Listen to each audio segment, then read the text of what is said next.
Suatu hari, saat kota Madinah sedang dalam suasana aman dan tenang, terlihat dari tepat ketinggian di pinggir kota, debu tebal yang mengepul ke udara. Debu itu semakin meninggi, bergumpal-gumpal hingga hampir menutupi angkasa.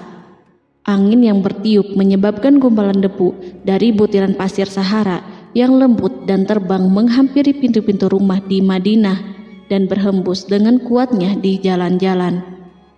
Orang-orang menyangka ada badai yang menyapu dan menerbangkan pasir, tetapi kemudian dari balik tirai debu itu mereka mendengar terbesit kabar tentang kedatangan kafilah besar yang panjang. Tak lama kemudian 700 kendaraan yang syarat dengan muatannya memenuhi jalan-jalan dan mengguncang Madinah. Orang-orang saling memanggil dan mengajak sesamanya untuk menyaksikan keramaian ini, serta turut bergembira atas kedatangan harta dan rezeki yang dibawa kafilah itu. Ummul Mukminin Aisyah ketika itu mendengar suara hiruk-pikuk kafilah yang bergerak maju, bertanya, apakah yang terjadi di kota Madinah? Ada yang menjawab, kafilah Abdurrahman bin Auf baru datang dari Syam membawa barang-barang dagangannya.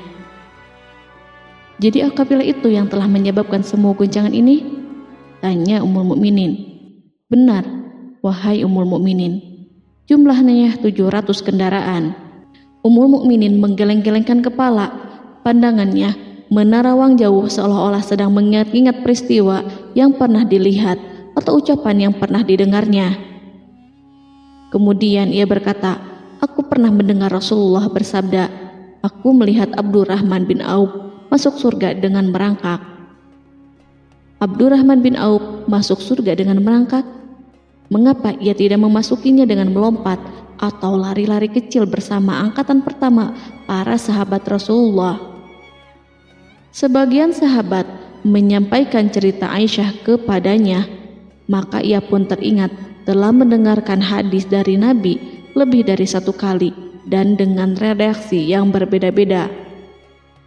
Sebelum tali-tali pengikat perniagaannya dilepas, Abdurrahman melangkahkan kakinya ke rumah Aisyah lalu berkata kepadanya, engkau telah mengingatkanku suatu hadis yang tidak pernah kulupakan, maka saksikanlah bahwa kafilah ini dengan semua muatannya beserta kendaraan dan perlengkapannya aku persembahkan di jalan Allah. Seluruh muatan 700 kendaraan itu dibagi-bagikan sebagai perbuatan baik yang agung. Peristiwa yang satu ini saja sudah cukup untuk mengukir sebuah gambaran yang sempurna tentang kehidupan sahabat Rasulullah Abdurrahman bin Auf. Dialah saudagar sukses yang lebih sukses daripada kesuksesan yang pernah ada. Dia merupakan orang kaya dengan kekayaan yang melimpah ruah. Dia adalah seorang mukmin yang bijaksana yang tidak ingin bagian dari keuntungan agamanya hilang begitu saja dan tidak sudi kekayaannya membuat dirinya tertinggal dari kafilah iman dan pahala surga. Untuk itu, ia mendermakan harta kekayaannya dengan kemurahan hati dan kesadaran nurani. Sebelum saya melanjutkan kisahnya, dimohon kepada pemirsa untuk menonton video ini sampai selesai, serta mohon dukung channel ini supaya semakin berkembang dengan cara like serta berikan komen positifnya. Semoga dukungan pemirsa menjadi pahala dan dimudahkan segala urusan pemirsa di dunia dan akhirat. Bismillahirrohmanirrohim. Abdurrahman bin Auf adalah seorang dari 8 orang yang lebih awal masuk Islam. Abu Bakar datang kepadanya menyampaikan Islam, termasuk kepada Utsman bin Affan. Abdurrahman bin Auf telah memasuki Islam pada permulaan dakwah, yakni sebelum Rasulullah memasuki Darul Arqam dan menjadikannya sebagai tempat pertemuan dengan para sahabatnya yang beriman. Tidak ada persoalan yang tertutup bagi mereka dan tiada keraguan yang menjadi penghalang. Bahkan mereka segera bersama Abu Bakar As-Siddiq menemui Rasulullah untuk menyatakan baiat dan memikul bendera Islam.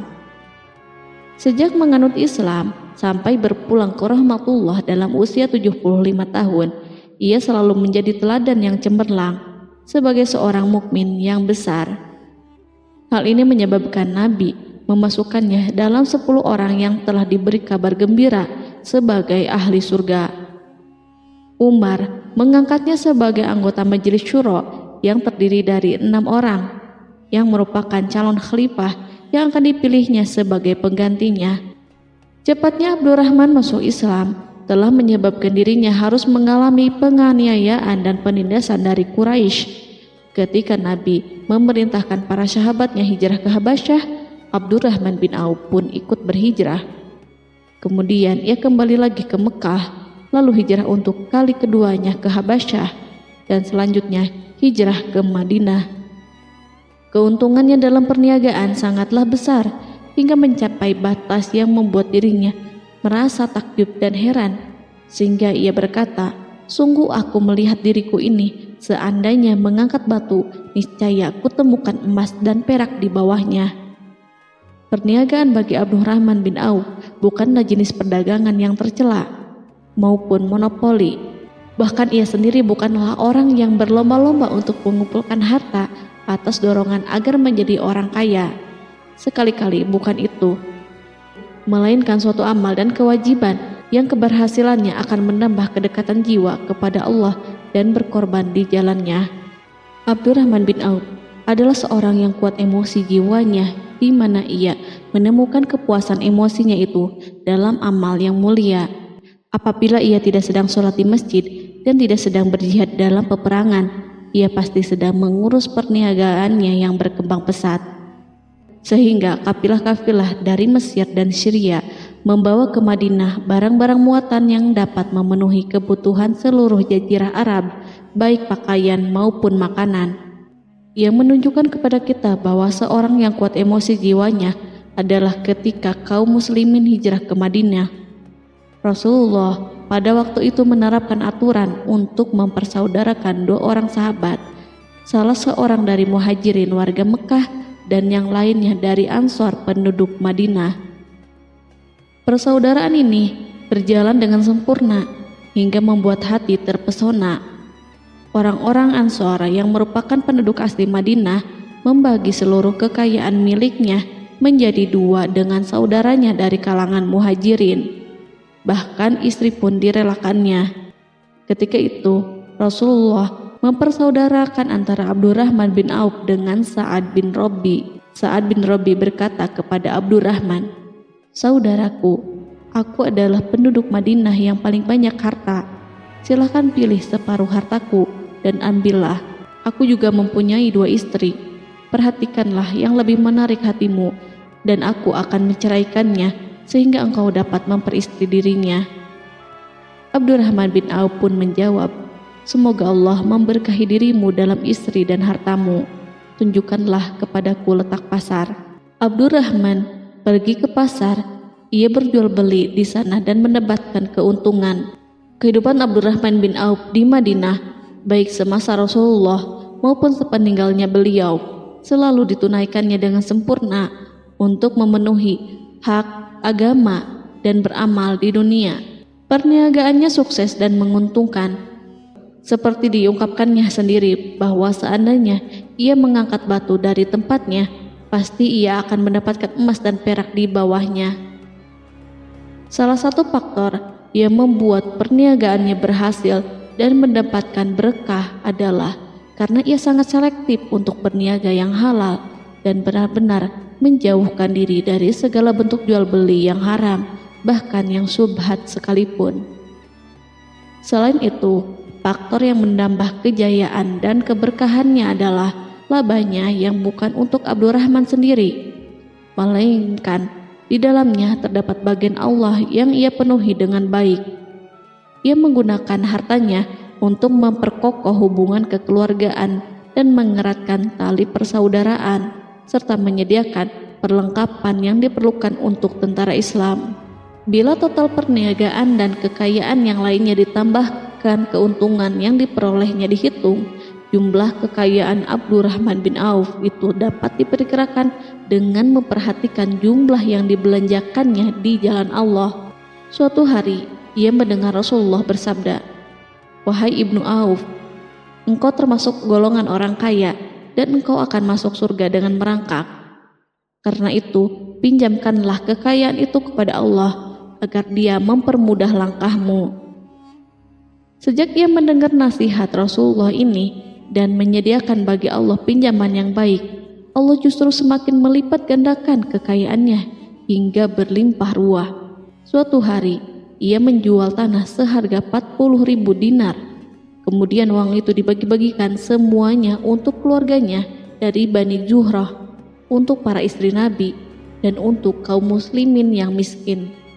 Pada kesempatan lain, ia menyerahkan 500 ekor kuda untuk perlengkapan tentara Islam. Pada hari yang lain, ia menyerahkan 1.500 kendaraan unta.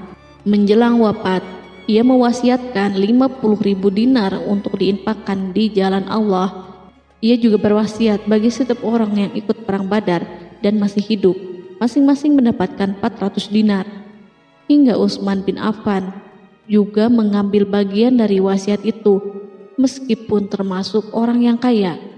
Ia berkata, harta Abdurrahman bin Auf halal lagi bersih, dan memakan harta itu membawa keselamatan dan keberkahan. Ibnu Auf adalah seorang yang mengendalikan hartanya, bukan dikendalikan oleh hartanya. Sebagai buktinya, ia tidak mau celaka dengan mengumpulkan dan tidak menyimpannya. Bahkan ia mengumpulkannya dengan tetap merendahkan hati dan dari jalan yang halal.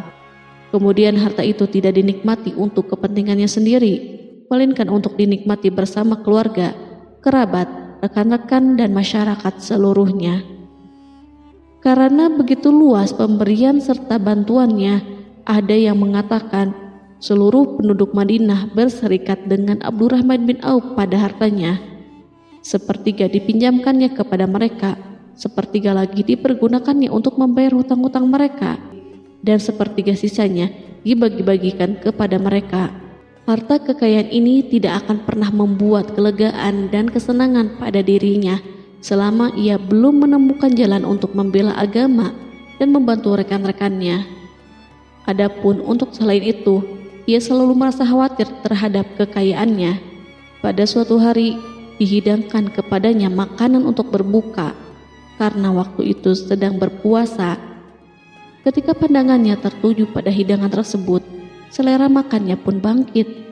Namun, ia justru menangis sambil berkata, "Mus'hab bin Umair telah gugur sebagai syahid dan ia jauh lebih baik daripada aku. Ia hanya mendapat kafan sehelai kain yang jika ditutupkan ke kepalanya, maka kelihatan kakinya, dan jika ditutupkan ke kedua kakinya, terbukalah kepalanya. Demikian pula Hamzah yang jauh lebih baik daripada aku. Ia pun gugur sebagai syahid, dan saat akan dikuburkan hanya mendapatkan sehelai selendang. Dunia ini telah dihamparkan kepada kami seluas-luasnya, dan hasil sebanyak-banyaknya telah diberikan kepada kami. Sungguh kami khawatir bila pahala kebaikan kami telah disegerakan balasannya di dunia." Pada peristiwa lain, sebagian sahabat berkumpul bersamanya menghadapi jamuan makan di rumahnya. Tak lama setelah makanan diletakkan di hadapan mereka, Abdurrahman menangis sehingga rekan-rekannya bertanya, "Apa yang membuatmu menangis, wahai Abu Muhammad?" Ia pun menjawab, "Rasulullah telah wafat, dan semasa hidup beliau beserta keluarganya tidak pernah merasakan kenyang makan roti gandum. Apa harapan kita apabila dipanjangkan usia tetapi tidak menambah kebaikan bagi kita?" Demikianlah, kekayaan yang melimpah itu sedikit pun tidak membangkitkan kesombongan dan takabur dalam dirinya.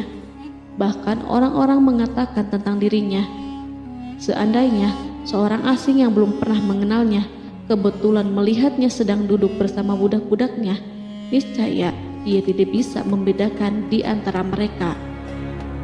Tetapi bila orang asing itu mengenal satu saja sisi jihad Ibnu Auf dan ujian yang dihadapinya, ia pasti langsung mengetahui siapa dia. Misalnya, ia mengetahui bahwa di badannya terdapat 20 bekas luka di perang Uhud, dan bahwa salah satu dari bekas luka itu meninggalkan cacat pincang yang tidak sembuh-sembuh pada salah satu kakinya. Contoh lain, beberapa gigi serinya rontok di perang Uhud yang menyebabkan kecedalan yang jelas pada ucapannya. Saat orang asing itu tahu salah satu sisi ini, ia pasti menyadari bahwa laki-laki yang berperawakan tinggi dengan wajah berseri, kulit halus, pincang, cedal sebagai tanda jasa dari perang Uhud, itulah orang yang bernama Abdurrahman bin Auf. Semoga Allah ridho kepadanya. Kita sudah terbiasa memperhatikan tabiat manusia, bahwa harta kekayaan itu biasanya menyebabkan seseorang suka berkuasa. Artinya, orang-orang kaya selalu gandrung untuk memiliki pengaruh guna melindungi kekayaan mereka dan melipat gandakan pengaruh itu. Selain untuk memuaskan nafsu demi kebanggaan dan kepuasan pribadi, semua ini merupakan sifat yang biasa dibangkitkan oleh kekayaan. Tetapi bila kita melihat Abdurrahman bin Auf dengan segala kekayaannya yang melimpah, menemukan manusia ajaib yang sanggup menguasai watak dasar manusia dalam bidang ini dan melangkahinya ke puncak ketinggian yang istimewa. Peristiwa itu terjadi ketika Umar bin Khattab hendak berpisah dengan rohnya yang suci dan memilih 6 orang di antara mereka, para sahabat Rasulullah, agar memilih salah seorang di antara mereka untuk menjadi khalifah yang baru. Pada waktu itu, semua jari menunjuk kepada Ibnu Auf. Bahkan sebagian sahabat telah menegaskan bahwa dialah yang berhak menjadi khalifah di antara 6 orang itu. Namun, ia menjawab, "Demi Allah, seandainya diambilkan pisau lalu ditaruh ke atas leherku, kemudian kalian menusukkannya sampai tembus, itu lebih baik aku sukai daripada menerima jabatan tersebut." Demikian, saat awal 6 orang terpilih itu mengadakan pertemuan untuk memilih salah seorang di antara mereka untuk menjadi khalifah yang akan menggantikan Al-Faruq, Umar bin Khattab, Abdurrahman telah menyatakan kepada mereka bahwa ia telah melepaskan haknya yang dilimpahkan Umar kepadanya sebagai salah seorang dari 6 calon yang akan dipilih menjadi khalifah. Dengan demikian, kewajiban mereka untuk melakukan pemilihan itu terbatas di antara mereka yang berlima saja. Sikat juhudnya terhadap jabatan dan pangkat ini dengan cepat telah menempatkan dirinya sebagai hakim di antara 5 orang tokoh terkemuka itu. Mereka menerima dengan senang hati agar Abdurrahman bin Auf menetapkan pilihan kepada khalifah itu terhadap salah seorang di antara mereka berlima. Ali mengatakan, "Aku pernah mendengar Rasulullah menyifatimu bahwa engkau adalah orang yang dipercaya oleh penduduk langit dan dipercaya pula oleh penduduk bumi." Ibnu Auf akhirnya memilih Utsman bin Affan untuk jabatan khalifah dan lainnya pun menyetujui pilihannya. Itulah hakikat seorang laki-laki yang kaya raya dalam Islam. Apakah Anda telah memperhatikan bagaimana Islam telah mengangkat dirinya jauh di atas kekayaan dengan segala godaan dan penyesatannya itu, dan bagaimana ia menempa kepribadiannya dengan sebaik-baiknya? Pada tahun 32 Hijriah, tubuhnya berpisah dengan roh. Ummul Mukminin Aisyah memberinya kemuliaan khusus yang tidak diberikan kepada orang lain dengan memberikan usulan kepadanya ketika ia masih terbaring di ranjang menuju kematian agar bersedia dikuburkan di pekarangan rumahnya berdekatan dengan Rasulullah, Abu Bakar, dan Umar. Namun ia memang seorang muslim yang telah dididik Islam dengan sebaik-baiknya, sehingga merasa malu bila dirinya diangkat dan disandingkan dalam kedudukan tersebut. Selain itu, ia telah membuat janji dan ikrar yang kuat dengan Utsman bin Maz'un, yakni jika salah seorang di antara mereka meninggal sesudah yang lain, hendaklah ia dikuburkan di dekat sahabatnya itu. Saat rohnya bersiap-siap memulai perjalanan yang baru, air matanya meleleh, sedangkan lidahnya bergerak-gerak mengucapkan kata-kata, "Aku khawatir dipisahkan dari sahabat-sahabatku karena kekayaanku yang melimpah ruah." Namun, ketenangan dari Allah segera menyelimutinya. Lalu senyuman tipis menghiasi wajahnya disebabkan sukacita yang memberi cahaya dan kebahagiaan yang menenteramkan jiwa. Ia memasang telinganya untuk menangkap sesuatu, seolah-olah ada suara yang lembut merdu yang datang mendekat.